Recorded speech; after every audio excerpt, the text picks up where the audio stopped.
মধ্যপ্রাচ্যে আবারও উত্তপ্ত হয়ে উঠেছে যুদ্ধ পরিস্থিতি।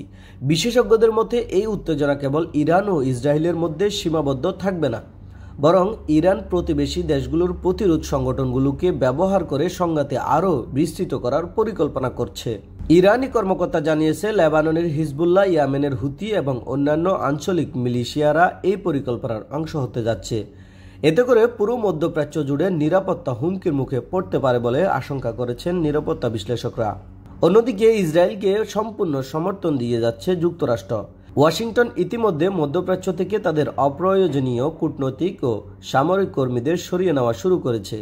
ইসরায়েলের ব্যবহৃত বেশিরভাগ অস্ত্র ও যুদ্ধবিমান মার্কিন প্রযুক্তির উপর নির্ভরশীল, যা সংঘাতে যুক্তরাষ্ট্রের পরোক্ষ সম্পৃক্ততা তুলে ধরে।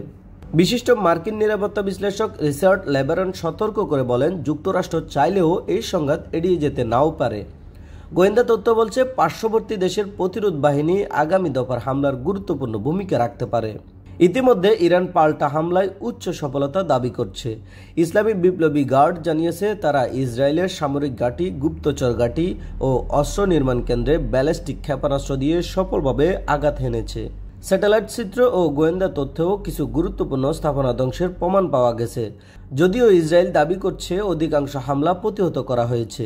এই হামলার সময় ইসলামী বিপ্লবের সর্বোচ্চ নেতা আয়াতুল্লাহ আলী খামেনি এক বার্তায় বলেন, ইসলামী প্রজাতন্ত্রের বাহিনী শয়তান শত্রুকে এক বড় ধাক্কা দেবে।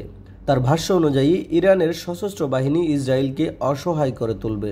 যদিও পশ্চিমা শক্তিগুলো মার্কিন যুক্তরাষ্ট্র, যুক্তরাজ্য, ফ্রান্স এবং ন্যাটো ইসরায়েলকে সহায়তা করতে চেষ্টা করছে, তবুও হামলা প্রতিরোধ পুরোপুরি সফল হয়নি। তহিদুল ইসলাম সোহাগ, আরব বাংলা নিউজ।